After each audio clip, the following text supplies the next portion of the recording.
the kitchen of intrigue, Curt Jackson and Chris Callell are cooking up a batch of mystery soup. Each episode serves a new blend of tips, tactics, trends, and tales from the business and design sides of the escape room world. So grab your spoon, because this episode starts in 3, 2, 1. Mystery Soup.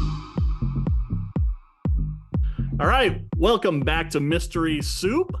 Thanks for joining us. I'm Curt, and with me, as always, is Chris. I was going to come up with some kind of adjective, but it just didn't come to me. Ever amazing. Always incredible. There's so many options. You There can't really narrow are. it down. That's what it was. I couldn't do it. So in this episode, we're so excited to have Will and Kim from Escape Artist Greenville. Welcome, you two. Hello. Thank you. Hello. Thanks for taking the time to do this. Chris has not been to play any of your games, but I have, and had a great time. And we'll get into that. I'm going to give you a chance to introduce yourselves. So take it away. All right. My name is Will. I've been into like theme parks, immersive experiences, all sorts of stuff my whole life. My favorite thing to do is to go down to Orlando or Dollywood or Six Flags Over Georgia or whatever. And Nice. I could have, as a kid, spent all day long at those parks and loved that stuff my whole life. At age 14, I got into home haunting, where I was creating my own experiences in our garage, and been pretty much doing that our whole life, or my whole life. I'm saying our because when I met Kim, I dragged her into that hobby as well. We met in Clemson, and Kim, Okay. you can do your introduction. Thanks. Yeah, I'm Kim. I grew up in a town that loved Halloween. We had a huge street party every year, so that was always my favorite weekend of the year, and that's what got me into creating pretty elaborate costumes. So when I met Will, his love for haunted houses and then my love for costume design and creation kind of went together well, and it was one of our first sort of bonding things that I think led to the point where we got to escape rooms eventually. How'd y'all meet? Oh, you said at Clemson. We met Yes. at Clemson. I met the first day I arrived at Clemson campus. I went to a pool Oh. party and met my future wife. Look at there. At a I pool know, party. I recruited him to be on our floaty race team, and we lost the race. So I yelled at him like, "You're so tall. How are you so bad at this?" That's hilarious. I thought it was a fun race for fun in the pool, but Kim took it pretty seriously. Kim, are you pretty That is- competitive? I've heard that word before, yes. That's always the case, right? At least one person is competitive and one is there for the fun. We're from the summer camp industry, Hmm. and Clemson has a good recreation program. Gwen Powell is very involved with camping, so shout out to her.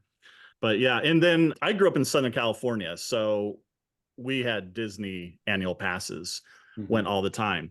Fortunately, we didn't have to drive too far to get to some of these places, but I understand that you worked at Universal Studios for a minute. Yeah, I did for a minute. No, I had an internship there for a summer in 2005, and then worked at Europa Park in Germany in 2006 for a summer with Wow. a company called Mack Rides, who designs roller coasters. Most of the coasters in that park were built by them, at least at the time. They've branched out a little bit, but Nice. Mhm. Nice. always Very that cool. was always the goal, to like work for a theme park, something along those lines. And then graduated with my master's in engineering in 2008, and nobody was hiring in that area, so got a quote unquote normal job being in a normal engineer. Boo. Yeah, exactly. I grew up in Southern Illinois, so we had an annual pass to the local Walmart. Oh, was- congrats. Pretty much all we got to do growing up. So one of your locations is in an old office building. How ideal do you think it is having all those offices for escape rooms? I think that early on when we were opening our business, that was incredibly important because we had no money. We didn't really have the building skills that we have today. So to have walls already built in, we were able Mhm. to work within the constraints of those walls and almost use that as parameters for what we created. But it also limits what you can create. So, and it was better for our budget, but probably now we would never want to go into a building like that because it's a little too constraining. Really? Mhm. Interesting, because we're looking right now at office building versus retail, where the retail space is empty, right? The office space does have the walls, and same with us. We don't have that construction skill sets, but it really, okay, I can see what we could do here and with this room, these two rooms, that type of thing. When we first went to your location, Tina and I looked at it and I was like, oh, this is perfect. How cool to have office building. And you could do so much. But it's interesting that you say that. I could see how it would limit some of that creativity. I wouldn't say it in a negative way, though. It really helped out a lot, and we wouldn't have been able to build our business without it. There's just no way we would have been able to start with a blank slate. We just did not have the income at the beginning, the capital. So there's a lot of good things to it. Who knows what we would do if we ever started a third building? I don't even want to talk about that. So I don't say I wouldn't look at another office building, but the big thing as well, of course, there's some other things. Sprinklers, office buildings aren't always sprinkled, and there's some new rules that have been passed and a few things like that. Could make it more challenging in 2024 to open up in an office building. What would you say is an ideal building? What do you look for now that you've been through it? Number one is we are now spoiled by the height that we have in our second location. And it would be hard to go back to 8-foot ceilings. Some office buildings have 10-foot ceilings. Then I would say, yeah, okay, we could work within that. But 8-foot ceilings, just that is actually very limiting as well. It's the biggest bummer for sure. I would say the ideal situation would be somewhere between the two, where it's not just a huge wide open space, because then you have to build out every single little detail. But something that maybe we've seen some buildings that have some offices built into it, but then it almost has a little bit of a warehouse space as well. So you can work within the constraints of the rooms that are already established, but then you almost have this expansion space that you can let your imagination go wild. Yeah. And so the second space you have, your second location, is it more what you wanted with the higher ceiling? Yeah, it is. Oh, yeah. 14 to 16 foot ceilings, complete wide open space when we got in there. So we built everything to spec essentially. And that was a lot more expensive, but it was a fun way to do it a completely different way. And we got to do some things that we couldn't do in our current office building space. Yeah, we played Help Wanted, and it's a little trendy area there, right? If I remember right. Yeah. There's restaurants and breweries and stuff all around, like right next door. So it's a cool area. We're really excited to go in it. And we were really excited about the possibility to build out. Of course, the con was the actual build out cost and time, and just one of the most stressful things you can do, I think, in the escape room industry is that building construction process. It just takes so long for everybody. I don't know anyone it's gone perfectly well for. It's very stressful. You don't really have any say in it once you've hired the contractor and let them do their thing. They quoted us 6 to 8 weeks, and it took 8 months. So that's kind of the feeling of it. I wish we had gotten a contractor that came highly recommended. We picked this person not based off of recommendation. And that would be my biggest thing, is take 3 times longer than you think it should take to find the right contractor. Wow. So that they actually do it. Yeah. We did not have many options at the time, though. Yeah. It was a big construction time. It was that 2021 big, like after COVID sort of construction boom. And we took the best thing we could find. And he had plenty of other jobs, and we weren't super important to him. That's crazy. It's also a time you're just bleeding money into the business, and absolutely can't really open to make money either, which is a pain. Did you wait to open all of them at the same time, or like one, let's go? We started with one as soon as we could. Help Wanted was the first one because it was the most modular, so we could get that open the quickest. And we opened that about a month or two after the construction was done. Yeah, we had been building it in our garage during the 6 months that they went over their deadline. So when we got access to the space, we were able to maybe get 60% of it in there. And then we had about 40% that we still had to build out, which still felt like it took forever, even though it was only maybe 4 to 6 weeks. And so that location being like near restaurants and everything else, how much better is that for business than, say, the office building location? I don't think that it actually plays as huge of a part as you would think, because on a map, the office building looks better because it's closer to downtown. So We Oh, do okay. a very large percentage of regional tourism. And I think that just looking at the map, people may say, oh, that's near downtown. Okay. But I think that once people get there and play one game at Hampton Station, where we have more of the other fun stuff right there, then they get it. But I don't know, maybe Will disagree, but I think it's a little less impactful than we thought it would be. I would agree with that. And escape rooms are things that people go to. It's not usual, unless you're like the escape game giant, big front facade with public booking, then having a walk-in sort of thing is great. But the amount of walk-ins we're able to accommodate is fairly low because they Yeah. have to show up at the right time and be ready to pay and be the right size group. And Sundays we can get a good amount of walk-ins, but Saturdays we're usually booked out in advance. We still get the people that come to that facility, see the escape artist name, later go look us up on the website. That's all good stuff. True. So it's hard to put a dollar amount on that. But from our perspective, marketing, we're like, hey, we're not banking on that. We're going to do all of our own marketing, pull people in, and we'll take the rest of the stuff as kind of bonus. Sure. Sure. That's awesome. I was looking on the website. You guys have a huge variety of games. I was counting 9-ish if you count the elevator or the lift, the smaller one. That's incredible. You got everything from scary to fun. Was that kind of your plan when you started out, to have that wide variety? When we first started, we had the background in home haunting, and we were inspired to build something scary, but we had this very strong feeling that to start with scary was maybe not the best business plan, because there were no scary games at the time in 2016, around here at least, other places maybe. And so we said, we need to gain the trust of a customer base with a not scary game before we introduce our bigger passion, which was to scare the crap out of them, And that was when we developed Dr. Fratelli's Cabin, which all of our games have. We can't help but startle you a few times in there because that's fun. But we Good to then know. when Good to know. Yeah, I'm not a scary. I don't do scary anything. So. Yeah.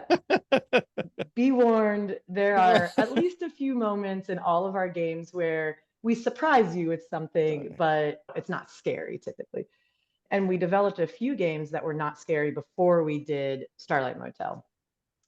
And I think that was good because we knew we could do scary, but we needed to really hone our skills in the puzzles, the running the business, everything that comes along with escape rooms that's different from haunted houses.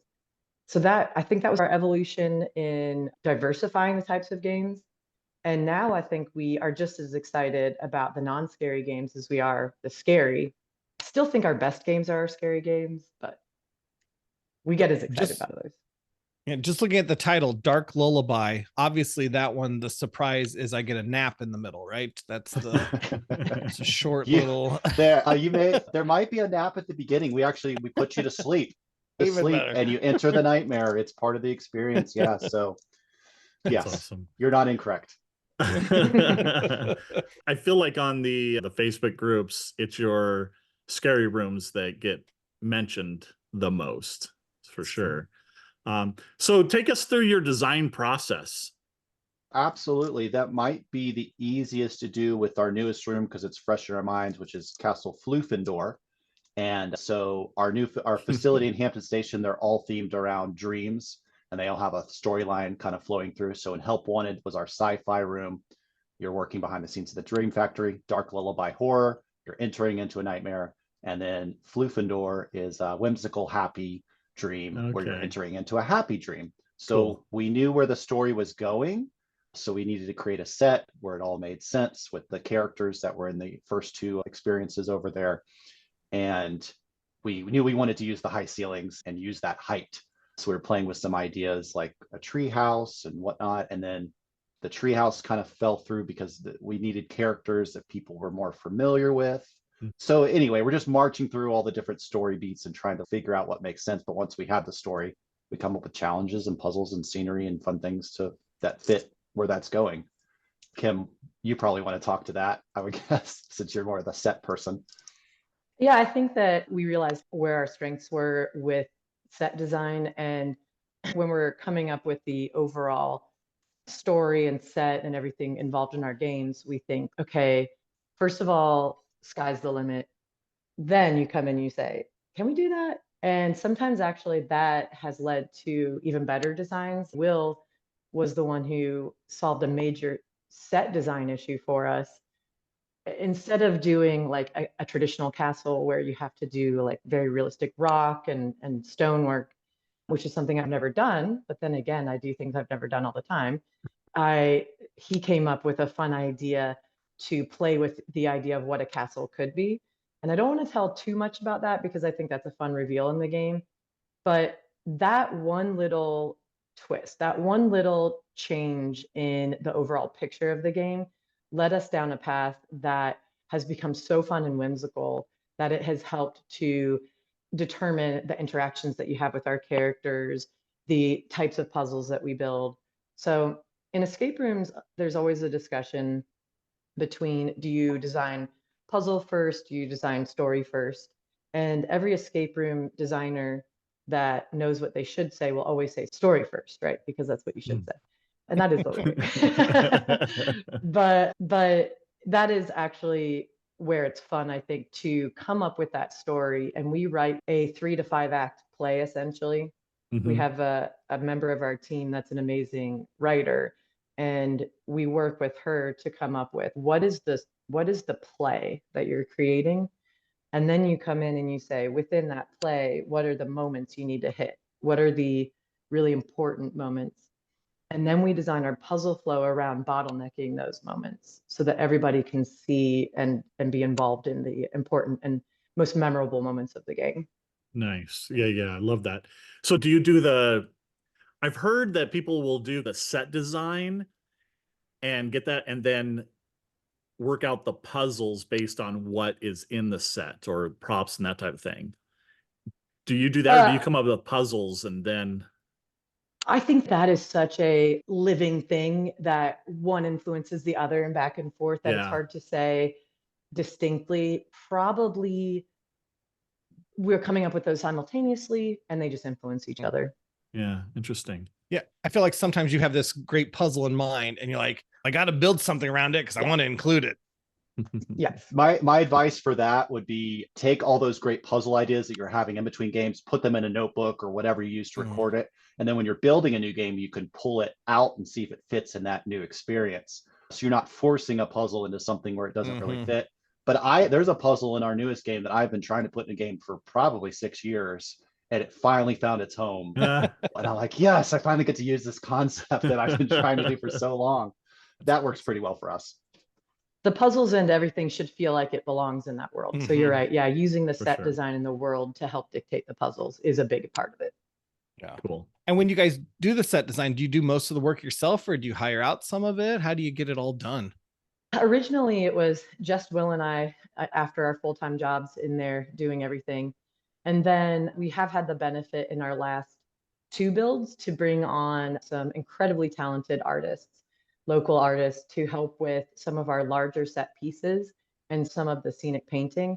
And to be honest with you, they're so much better. It's been mostly my job in the past to do the set building and scenic painting and everything. And bringing them on has elevated what we can do. They're just incredible artists. Stevie and Sean. Stevie's our carpenter and Sean is our scenic painter. And I love being able to be like, here it is, go for it. And that has allowed me, mostly because that was my role a lot before, to dedicate more time to the things that only I can do, right?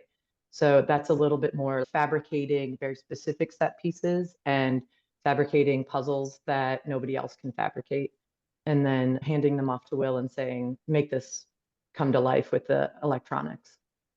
So these are employees? They're not employees. Actually, our painter, Sean Garzoni, is our manager's mom. She is an art teacher. And we reached out to her and said, can you scenic paint? And she said, I'd love to try. Now she's doing scenic painting around the upstate and in several different escape rooms, all because she jumped into it and thought she could do it. Oh, wow. Yeah. And then our carpenter, Stevie Griffith, he was just like the stars aligning on Indeed. We put up a post for a set builder, and he is a professional set builder that has worked in Hollywood and with Nice. Disney. Wow. Moved here for reasons like to be closer to family. Mm-hmm. And the very first moment we met him, his energy and his enthusiasm for what we were doing was just like, we have to work with this guy. That's awesome. great. That's awesome. Yeah. And then other things of like building and tech and stuff. How did you learn that? I'm the tech guy. And so from doing haunted houses, I started learning how to use some of these controllers. I've been doing that for 15 years. I have a degree in mechanical engineering, which they don't teach you these things necessarily, but it makes it a little bit easier to learn. You get a little leg up. And so just after now being in the industry over 8 years, we've learned how to do all those effects and what works for us, and tried all sorts of different controllers and inputs and outputs and things, lots of different logic and how to write it and how to make it so any of our staff are able to troubleshoot and figure out what's going on. I could talk a lot about that. What's your favorite controller? We use the Flex Maxes, the Fried Ideas stuff. I think that it's extremely reliable once you get it set up, and it's bulletproof and it just runs and runs. And it has some other features that make it very nice for troubleshooting if something goes wrong mid-game. And then on the computer end of it, what do you use as far as software? We are using M3 on our newer games. We're going away from that because the network and computers are just another thing that, yes, they give you a lot of extra tools, but they can also go wrong. And so we've developed some skills that the computer could need an update. We've had computers update and then the system goes down. And it's hard to make a Windows computer not update itself, and just weird stuff like that. But Kim talked about some of our scenic painter and our set builder, but our staff has really come on a lot for the effects and a lot of the puzzles in these newer games. And they've done a ton of work on some really cool stuff. And that's great because there are regular employees that run games. So now not only do they know how to run games, they know how to fix things, they know how to build things. And so they get a better variety in their job as well. And a lot of ownership for some of the great stuff that they've built for us. Yeah, that's cool. So we talked a little bit about your being home hunters and the scary rooms. Do the scary rooms, are they as popular as your other rooms? Do they book out as much or more? Yes, they're very popular. They're either the top seller or one of the top sellers most months. I don't think that we could open up 2 more, 3 more and have it be the same, but we have the right mix right now. We have 6 options or 7 options if you don't want to do scary. So I think that helps a lot. That makes sense. So I don't do scary at all. And that just baffles me. Why? What draws people to that? What do you think it is? I think that people want to have that emotion. They want to go do an experience and really feel something. And scary is one of the easiest emotions to understand because I don't know, everybody's felt it before. And I think that you want scary in a very safe way, right? You want to feel like you're in danger, but then be able to laugh about it. And I think that people like to see their friends scared too. I think that there's that element of, oh my God, that was so funny. You were terrified. I don't really know why it's as popular as it is. We were worried in the beginning if it would be popular. I think peer pressure helps. Yeah. I think. Yeah. It's what gets people talking too, right? Like, oh, did you see the scary one? Oh man, I can't do that, but let's do one of their other ones or something. Those ads do really well for us, anything about advertising scary. And it's interesting. There's a whole spectrum of what people are okay with scary. You might have a group in there in a totally non-scary experience and a box falls open and they scream and, oh, okay, whoa, that was a lot. And then you have people who have been to haunted houses their whole life and they don't scream at all or act scared at any of our scariest experiences, but they walk out saying, no, it was a great time. We had a lot of fun. And so it's just fun to be able to entertain this wide group of people and be able to offer different options. At our place in Kissimmee, before Tina sold it, we had a room that had some scares in it.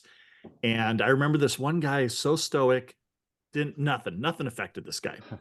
And they came out and I was like, wow, man, nothing affected you. He goes, oh no, my heart was going. I don't show it, but man, he got me a couple of times. And I was like, okay, cool. Sometimes they don't show it, but yeah, they enjoy it. And maybe they're not going to tell you they're scared, but sometimes they will. That's a really important lesson. And we teach all of our new staff this because they're running one of the new scary games and they might do the roll and then get a good scare. And then the next time get nothing. Right. And like that doesn't mean that that group isn't having fun. They may not scream, they may not even be particularly scared, but you're going to entertain them, and they're going to go through. They booked a scary experience. They're going to be entertained, even if they're not screaming and jumping. They walk out of there and be like, "That was so much fun." They're just everyone that reacts differently. And actually with scary games, you should almost have a mixture of 50-50 of like laughter and screams, right? So as important as it is to scare people, they also need to be able to laugh.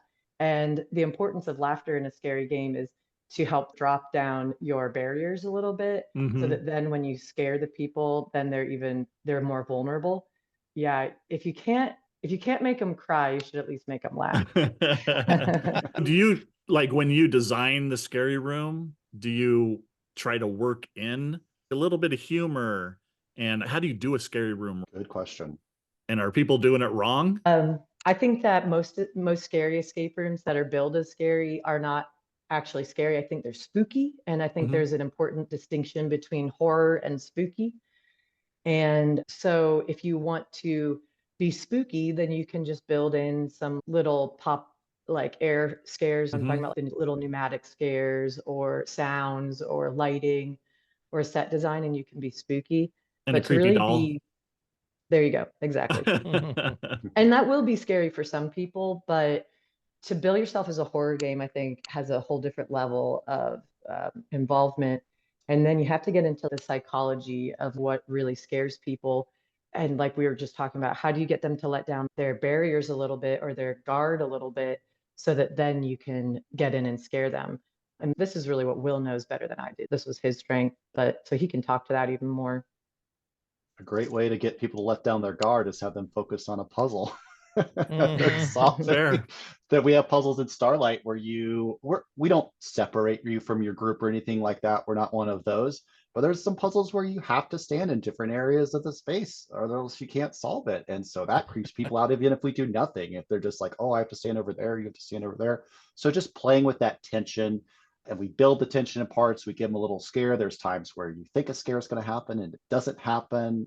Like it's like the scene in the horror movie where the music's building and then it's a cat that jumps out and you're like, "Oh," and then they laugh because, "Oh, that was silly." We try to build in those sort of moments. But then that's the moment when they let their guard down and laugh because it was just a cat. Then you hit them with the scare. You need to put as much work into your scares as you do every other element of the game. There's so much psychology behind how you scare people that you can't just rely on a loud noise or the lights going out or something like that. You have to put your work equally into setting up a scare to get it to work. So there's the cheap tricks, and then there's the doing it right kind of thing. Yeah. It sounds like. I will say with Starlight Motel, I especially enjoyed it because I used to work as a front desk clerk. And when I went in there, I was like, "Oh, this feels like I'm at this seedy motel." And then when you've got a desk clerk there, this is so fun. I really enjoyed that. That's right. So since I'm a giant wuss, if I come there, can I request like a toned down version, or do you have people like that say in the middle of the game, like, "I'm done, get me out of here"? Like, yeah, yes. I'll speak to the toned down version thing because I think we do this a little bit differently than some other places, and I feel pretty adamantly about this. I'm not confident that I can sell you tickets to our scary experience that was built on horror and built on acting, and sell you a ticket and have you have the correct flavor of what you personally find scary, and it's the right level where you're not too scared, but you're scared enough that you got your money's worth or whatever. We don't offer, all these different flavors of it because I feel like that would be disingenuous to what we are trying to do. Right. So there's certain things we can't turn off. We can't turn off the spooky music. We can't turn off some of the sounds and effects and things. We have control over what the actor does. But for us to try to read you and be like, "They look scared," I don't know. We just talked about how different people show fear all different ways. We don't feel confident. If I'm selling you a ticket, it's a contract, right? Okay. You said you want a less scary version. This is a less scary version. If you're scared, then we've let you down. So we don't offer a less scary version of our scary escape rooms. We offer 6 other escape rooms that you can do that are not scary. Every person's Goldilocks effect is different. Exactly. But what I'll tell you what we do is those actors are trained and they are humans. And if someone is having a really tough time, we don't get any joy in making you cry or jumping on you even more. Maybe a little. Yeah, Fair. maybe a little bit. But like And- it's safety and entertaining, and we Right. prioritize customer service over getting that scare. we do have people leave frequently, especially the Starlight Motel. There's maybe not every weekend, but a few times a month, somebody will leave. Partly that's because people bring their children younger than we recommend, What? and then the children go sit in the lobby. But we have really good communication with our employees where if a team member leaves, if a customer leaves the experience, we have someone go catch them. So they'll go to the hallway or go to the lobby and chat with them and say, hey, are you okay? And we check in with them. And then they can just sit in the lobby and wait if they like to, or they can return to the experience if they want to. But normally the people who are most scared, either something kind of triggers them or they're getting themselves worked up about it more than they were going to be scared regardless. Yep. Yep. I know you guys do some merch. I've Oh got my. yeah, Starlight Yes, Motel. nice. I never seen this, like the little motel keychain. And Yeah. as soon as I saw that, I was like, oh, we have to get one. Is merch worth doing? I always push the merch, and then we've got shelves of unsold merch. Oh, do you? It's- Yeah. It's more for fun. I would, as an Yeah. escape, if anyone has an escape room, I don't think you're going to make a ton of money on merch. It's more for fun. It's more to get people talking and all that. And everybody wants different things. So the keychains sell really well because they fit kind of a niche. If I can put this in my pocket or put it on my shelf and do whatever. We've tried other things that haven't sold as well. Do you have stickers? I want stickers. Stickers, yeah. We used to sell stickers, and now we have them as a birthday gift to people who come on their birthday. We'll give them a sticker. I'm not really sure why we went away from the stickers, but we have a bunch of them. We just don't really sell them. I don't know why. I like stickers a lot. Yeah. It's tough. The sale price for a sticker, it's a weird intermediate where they're almost too expensive to give away all the time, unless it's special occasions, birthdays. Like we couldn't give them to every customer. But then it's also, what do you sell it for, $1 or $2? I don't know. We haven't really found a mix that works for us. But Yeah. we tried selling the stickers for $1 and they never sold. It just like people wouldn't get out their wallet for a sticker is what we found. But maybe they just weren't cool enough. I don't know. Yeah. All right. I want to talk about your actors. So some of your rooms have actors. And is it hard to find, because we're struggling with this right now. Are we going to do actors in the room? Is it hard to find people that can do it effectively and keep them around? Or can you teach anyone to do it? The answers are no and yes. Wait, yes and no. Maybe yes and yes. It is harder you have to look for a certain type of person. Yeah. But if you find that person and treat them well, I think the fact that they act keeps them here longer because their job is more exciting. It's more rewarding. You get more interaction than just sitting behind the computer screen and giving hints if needed. We have a lot of thoughts on actors. I don't know if Kim, did you want to answer that question any differently? Technically, we don't hire actors. We hire people who are enthusiastic and open-minded to the acting component. But we've maybe only ever hired 2 people that were like, that would call themselves actors. Like this is something they want to do as a career. And I think because of the way that we design, Will and I are not actors. We don't have acting backgrounds. So we don't write parts that we couldn't do. And I think that helps to make those parts more approachable to our employees. We also try to build a scaffolding for them. This is the framework. This is what the character is. This is their motivation. But then because they're not really trained actors, they use elements of themselves into it, and they can sort of mold that character to suit their own personality a little bit more instead of saying, Lou can only be played this way. Some of our Lou's have a New York accent, but some of our employees aren't comfortable doing a New York accent. Right. We never told them to do a New York accent. I don't know why Lou's from New York. I don't know. But so we try to give them the freedom to work within that framework and mold the character to what works for them. And then they can play with that a little bit. And I think their ability to have different interactions and meaningful interactions with our employees has a greater job satisfaction for them. Have you had anyone that just goes over the top and you have to rein them in a bit? Oh yeah, 100%. Yeah. Okay. Yeah. When you give them a long leash, you have to assume that some of them are going to pull at the ends of that leash as much as possible. Right. And I would rather rein people in a little bit than have to shove them forward. Yeah, I agree. A lot of people are afraid of actors at escape rooms, don't feel comfortable for the particular reason where if there is a human standing over your shoulder watching you do a puzzle, that is not a fun experience. Right. You feel dumb. You feel like, am I going too fast? Am I going too slow? What am I doing wrong? And so our actors, the way the games are all designed, is that actor pops in, pops out. They pop in to give assistance or move the story forward, and then they're out of there. And you get to do your puzzle thing, and then you interact with them, right? Another thing, back to the question of can we make the game less scary? There's certain parts of the game that you have to interact with the actors, and there's puzzles that involve the actors where you have to ask them for something or talk to them or fool them in some form or fashion. So yeah, we have to train them well so they know the goals, they know what fun gameplay is, but then we want them to put their personality into the roles. You shouldn't play it the exact same way I do, right? I'm a 6'5" kind of larger guy. If we have a smaller female, she shouldn't try to be Lou the same way I do. It's going to feel disingenuous, right? They're going to be a different type of Lou. So we played one game. It was a speakeasy type of game, and there was a card dealer, and Tina and I could not figure out what we're supposed, because he kept going, who wants to play a game here? And we're trying to figure out puzzles, and he's step right up. And we go over there, we look at the cards, and we're like, we have no idea what we're supposed to do. And you could tell he was getting frustrated. He's like, all right, you want to play? All right, here's a couple cards. Okay, what do I bet? What do I do? And it was Tina would not go near him. It was like, you need to deal with that. I have no idea. She gets uncomfortable with yeah. And so finally he had to nudge us in the right direction. We left and we're like, that could have been done better. You know? It is what it is. Yep, seen things like that, right? You have to be able to read those type of situations and design the game so your customers don't feel stupid or like they're doing something wrong.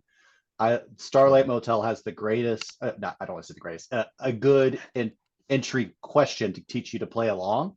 You come up to the hotel manager and they ask you a very simple question like, oh, what are you here for, a room? What are you here for? And then it's a pretty simple entry question. Oh, we're here to get a room, right? That's a common response. So, some people are like, the guide told us to come in here. we're at the escape room guide told us to walk in here. Are we in the wrong spot? Right. And we're like, oh, you want a room? I was going for an escape room. How did he lead me into this hotel? And if a group is like that, you're like, okay, we're going to have to be a little more straightforward with this group. I like that your rooms, you're right, it's not an actor that is there the whole time. They pop in, pop out at the right times. It's not a horror game where somebody is always around and you need the puzzles to be easier, much easier, because you're just like always on edge. Okay, the actor's gone. It's puzzle time. And they're good puzzles, right? They're quality puzzles, and it has such a good mix. Your games have such a good mix with the two that they blend really well, that it is people who are really into puzzles will enjoy it. And people who are really into immersion will enjoy it. So well done on those. Thank you. Yeah. So I see on your website, you guys have these, what are they called? Premium experiences. And then you have the classic experiences. Is the premium, those are the ones with actors, right? Mainly. All of our games have an acting component, but the classic games are older games that the set design, production value, and special effects and acting are a little bit smaller scale. And then the premium games are just like bump that up a bunch. And those are the games that we've developed in the last few years. The classic games are a little bit more approachable to people who are just getting into escape rooms. And the premium games are great even for those people, but it's taking everything from our classic games and just, 300% that. Ramping them up. Yeah. Yep. And they're premium, they're better games, so they do cost a little bit more too. Do you feel like that cost hinders some people to coming, or is it? I feel as an escape room and person loves escape rooms, I'm like, give me the premium. I want the best of them, except not your scary ones, but give me the best of the best. I want to do that. Or do you feel like it hurts maybe some people from doing it? I love having the two options because if someone doesn't want to spend the money on the premium, we have a cheaper option for them that they're willing to do. Enthusiasts usually go for premium, but so do a lot of non-enthusiasts that are like, hey, I've never done this escape room before. Might as well spend the extra money and really go for it. And that's not an uncommon thing to see people do. And so I think it works out both ways. Our classic games are still fun. You're going to get a fun interaction. It's just going to be a more, oh, hi, I'm playing a character. I put you in the room and then you don't see that character again until the end. So it's just a much more abbreviated version. But those, I can tell you, those premium experiences they cost a lot more to build and a lot more to run. And so the extra price is necessary. Yeah. But they sell out faster than our classic games. It's maybe not a huge difference, but they actually book as well or better than our classic games. Yeah. Are the classic games all older, or do you have some new ones that you've added and you just call them classic? Or they're all our original games Okay. that we built maybe like over 5 years ago. I mean, they are not what they were when we built them 5 to 8 years ago, because in between every single new game development, we spend all of that time between developing new games, going back and updating our older games. So Dr. Fratelli's Cabin still has the same heart and soul that it had when we opened it, but we've continually tried to apply the skill set that we have now to those games that we had that we built years ago. I take it every experience from now on that you guys build is going to be a premium experience. Like you won't go, oh, we've got the smaller space, we're going to build a new classic. The premium games are the ones that just nearly kill us to build. So I'm I sure. don't, Yeah. I think we would be open-minded to another classic Yeah. game. Yeah, I don't want to say no. The classic game just emphasizes different things. have you all retired any games, or you kept all the ones you've always had? Our business plan has been more based on expansion versus turnover. We've only turned over one game, and that was partly because it was the year 2020 and we needed something to do. And actually that game, we didn't like it any better than the game we replaced. So, but it was an important thing for us to do in 2020 to keep ourselves occupied. But we are at our maximum capacity now. So if we do build another game, it will have to be a turnover. It will have to be a replacement of a game.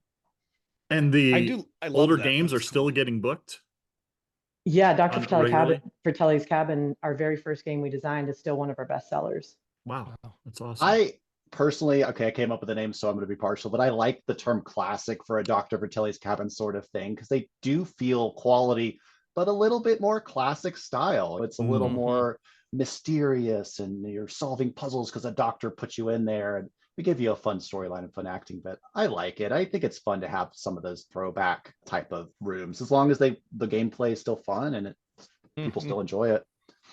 I wish places would put when they're going to retire too, because we just moved to Indiana, and so there's been a couple places we've gone to, and I'm like, oh, that's cool, I'll do that one next time I'm here. And then we come back and the game's gone. I'm like, dang it, I missed it. I love that you have them all. I think that's cool that you've kept them all around. That's awesome. Yeah.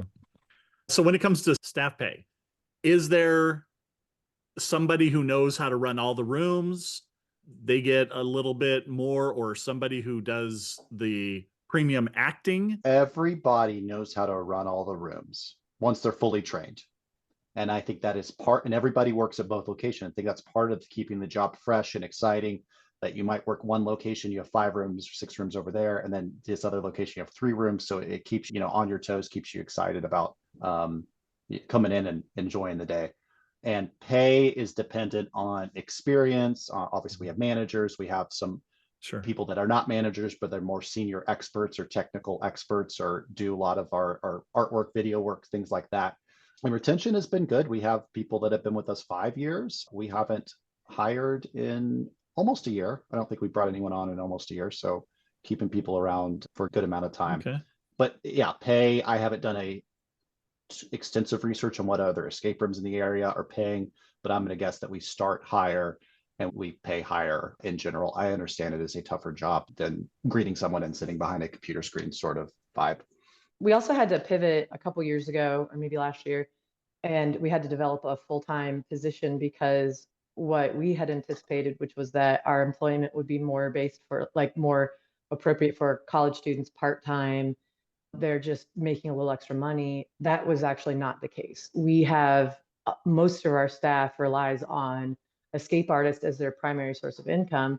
So we had to pivot and say, okay, if we want to keep these people, we need to change and we need to offer more to them.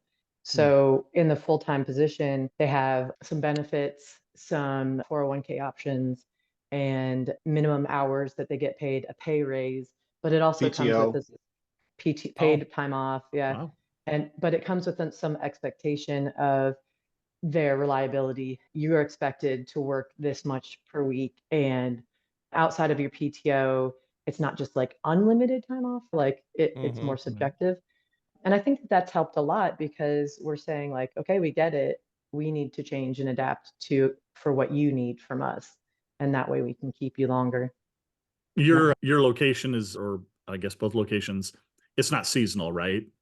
Really, it's year round, but the same. We have 2 slow months, September and May, and obviously December's crazy. The last 2 weeks of the year are fully sold out and booked, but no, it's pretty consistent. I'm really proud to be able to give a work environment that people want to come to every day and want to stick with us for years. That's something that makes me feel really good. I also think that a super important part that I would never want to skip over is that Will still runs escape rooms. He still comes in and sits shoulder to shoulder with our employees and runs those games and runs even our original games that we designed and built. So he still gets to see where the sticking points are in the game and in the team dynamic, and like to be on that ground level still, I think they get to see, hey, this guy really cares about this and still wants to be involved. And also it allows him to not just come up with theoretically, this is what we need to do, but actually this is what we need to do. Yeah. He was in Help Wanted. Yeah. Oh yeah. That is so good. All owners need to be in their rooms, and even just go and try the bathroom, go and sit in the lobby, see what it's like as the experience. And I love that. All right. Sure. So we've come to our speed round. And the way this is going to work is you're going to answer our questions in try to keep it to one sentence, but we will allow 2 sentences. All right. All right. I think we're going to alternate 2 back and forth. Kim, we're going to let you start on this first one. All right. Ladies first here. So what would you say is the best thing about owning an escape room business? We get to build a world that people come to and they just have fun. Nice. And Will? Working with my wife every day, dream come true. Oh Lord. Look. That's the kind of answer I'd give if Tina was on this call. We're allowed to lie? We're allowed to lie in these answers? Great. I feel like Kim, you might have the same answer, but to this next question, what is the worst thing about owning an escape business? Perfect setup. That's perfect. Will, you want to go first on that one? Sure. I care about it so much. Sometimes turning it off can be difficult. I think not having somebody else that can solve the problems for us is the hardest part. It's all on our shoulders. Yeah, that's good. What is one of your favorite escape rooms that you've played? My favorite escape room is in Baton Rouge at 13th Gate. It's called The Asylum. It has one of the best single person separated from the group moments, and I got to be in that moment, and I have nightmares about that moment in a good way. I'm going to choose Storykeeper by Licurio because it was so influential on our business, and we played it early on, gave us some really good ideas. All right. What would you say is the best skill to have as an escape room business owner? Will, you're first. Oh, awareness of what you're good at and what you need help on.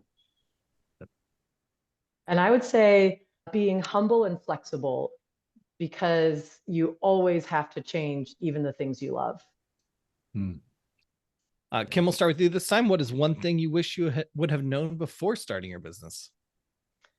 I think I wish I would have known that I would care about it so much that it would keep me up at night. I never thought I would love it as much as I do.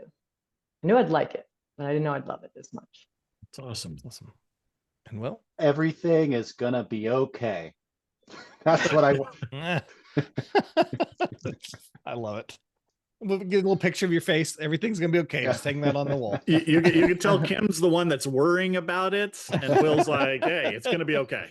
Relax." No, No, it's the Oh, is opposite. it? He needs to think. He needs to remember everything's going to be okay. I wish future Will would tell past Will that everything's going to be okay. Yeah. That's so fair funny. enough.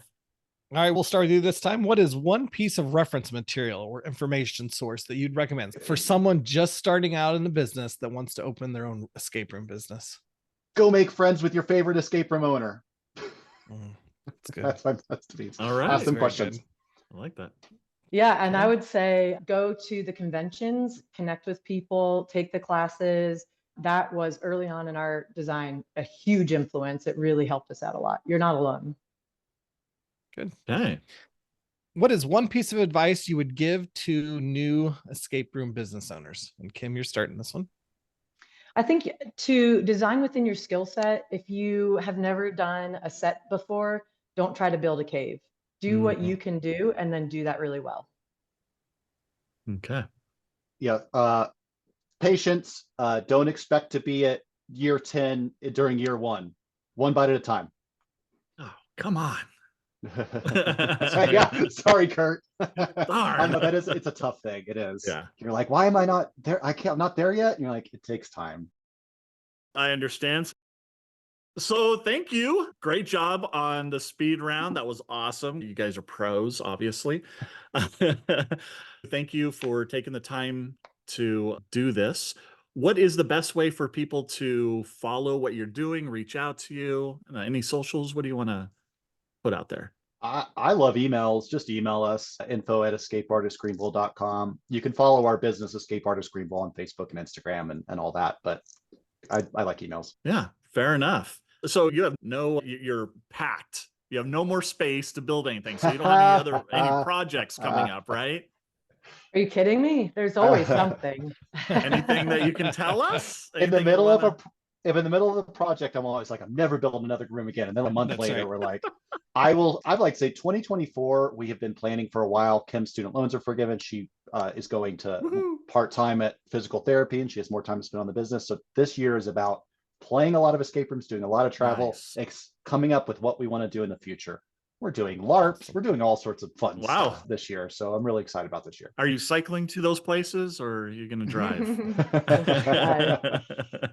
Awesome. The hard part about owning an escape room is that you often say no to things that you wish you could say yes to. So 2024 this is so cliche to say out loud, but it's our year of yes. We're going to go do the things that we've been saying no to for a long time. So 2025 may be back to the year of no, but fair enough. And you've got a strong enough staff to be able to take care of things. Yeah, absolutely. great That's awesome. stuff. That's awesome. All right. Thank you so much, Chris. Yeah. Away. Thank you all for listening. This has been Curt and Chris. Thanks for joining us on another scrumptious episode of Mystery Soup. Until our next culinary concoction, may your clues be clear and your escapes be triumphant. Keep puzzling, my friends. See ya.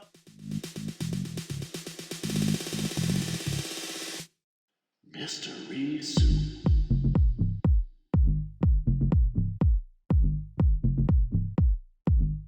Mystery Soup.